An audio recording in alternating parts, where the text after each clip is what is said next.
In this video, I'm going to show you how you can fix audio playing on one side in your videos in Filmora.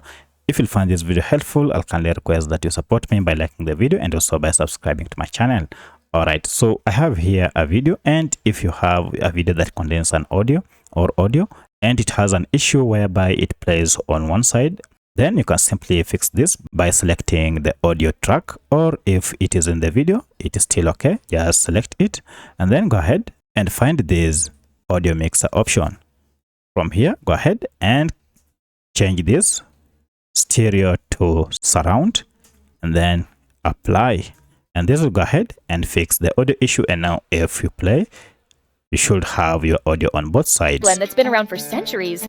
Alternatively, you can also apply these settings at the time of exporting. To do that, go ahead and click on export, and under this click on advanced, and then make sure the format is MP4, and then go ahead and click on save as preset.